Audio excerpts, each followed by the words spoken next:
Dissolves are operations which are closely related to merging. Both attempt to reduce the complexity of a mesh, but to keep the overall shape the same or at least close to the same. The operations covered here are the remaining options that we see in the pop-up menu that appears when we press X to initiate a delete operation. Only 4 of these are labeled Dissolve, but as we'll see, the remaining 2 options also perform dissolve operations. These options can delete the element selected, but also readjust the mesh's geometry so that it remains complete. For example, if we select a vertex in a grid, press X and select Vertices. Then the vertex and the edges that connect to that vertex and the faces that use those edges all disappear. However, if instead we select Dissolve Vertices, the vertex is deleted, but the grid's edges and faces around that area are adjusted so that an unbroken surface of faces remains. We now have a single large n-gon rather than 4 quads. The Face Split checkbox in the last op panel, when selected, adds edges so that the new area contains only quads or tris. To demonstrate the purpose of the second checkbox, we need to have dissolved a vertex on the boundary of our mesh. Normally, we'll get the single face we might expect, but with tier boundary selected, the perimeter's outline changes, creating a tear. Next, we'll try dissolving edges. But to better see what's happening, we'll stay in vertex selection mode and select the edges simply by selecting the vertices at either end of the edge. After pressing X, we choose the Dissolve Edges option. Notice that we are left with an entirely unnecessary vertex. In the last op panel, we can check Dissolve Vertices to be rid of our unneeded vertex. And if we check Face Split, the n-gons will be replaced by tris and quads. Dissolve faces will reduce the selected faces into a single n-gon. Of course, this assumes the selected faces occupy a contiguous space. The last op panel has a Dissolve Vertices. This option reduces the number of vertices on the n-gon, where other faces will not become n-gons. We can also activate Dissolve Faces directly by pressing the F key.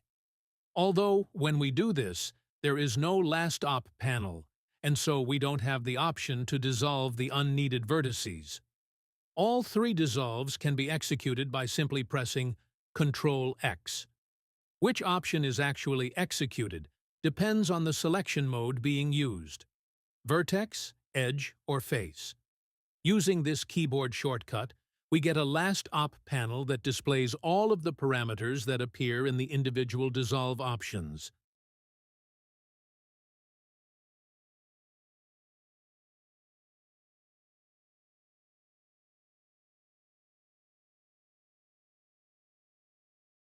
The next entry in the X pop-up menu is Limited Dissolve, which eliminates excess faces. To see this operation in action, let's start with a cube and, after entering Edit mode, subdivide it 4 times.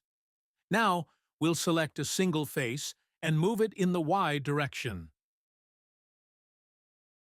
If this is all we want to do to the cube, we've created a lot of new faces with our subdivide operation that are not required. It's in situations like this where the limited dissolve operation becomes useful.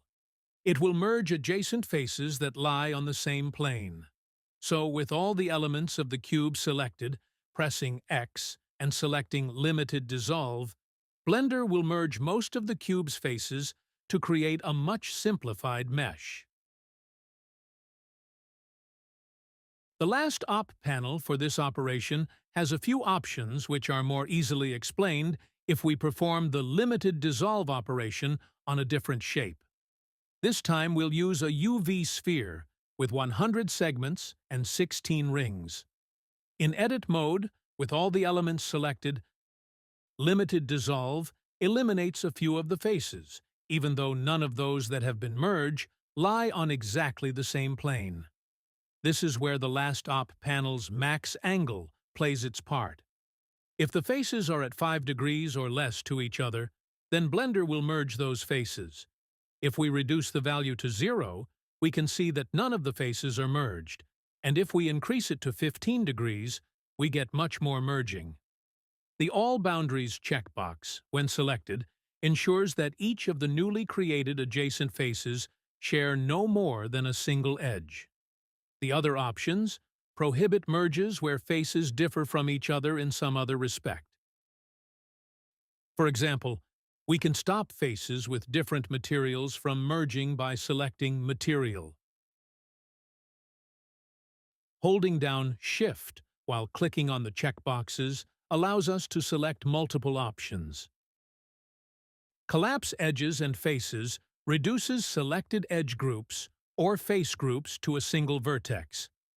We can see some of the results of using this operation here.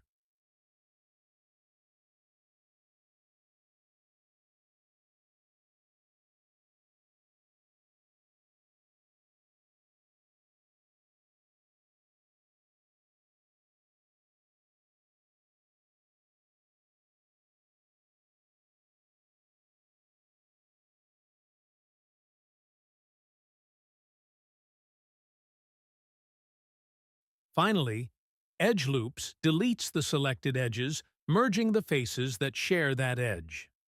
More specifically, this operation is designed to be used primarily on a loop of edges, which is between two other edge loops. It merges the faces common to each edge into a single flat face. For example, we can use this operation to convert a UV sphere into a cylinder with curved caps.